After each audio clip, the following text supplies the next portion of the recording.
नमस्ते. माझं नाव सत्यनारायण मंत्री. मी आयुर्वेदिकचं 9 ते 10 वर्षांनी काम करतोय. आपले हे आंबेजोगाईचे मित्र आहेत, त्यांचं नाव विचारू. नाव काय? शेख हैदर. बरं, गाव कोणतं तुमचं? अंबाजोगाई. बरं, काय काय त्रास होता तुम्हाला? आपल्याला थोडा मुळ्याचा प्रॉब्लेम, मुळव्याधाचा त्रास आणि पित्त आणि गरमी.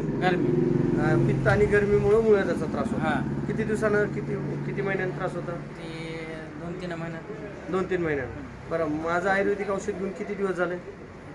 10 दिवस झाले. बरं, 10 दिवसामध्ये काय काय फरक वाटतो आता?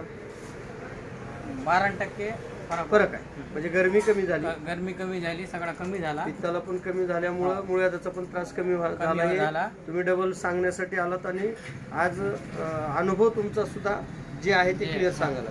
बरं, ह्या आयुर्वेदिक औषधानं तुम्हाला फरक पडलाय? बरं, असंच भरपूर असे पेशंट आहेत, पित्त, मुळव्याध, गरमी, त्यांच्यासाठी काय सांगू शकता? औषध घ्यावं का नाही घ्यावं? बरं, मंत्री साहेबांवर 100% विश्वास बसला का? बरोबर, म्हणून तर डबल आले ना. बरोबर ना. म्हणजे आयुर्वेदिक औषधानं तुम्हाला फरक पडला, डबल भेटायला. बरोबर.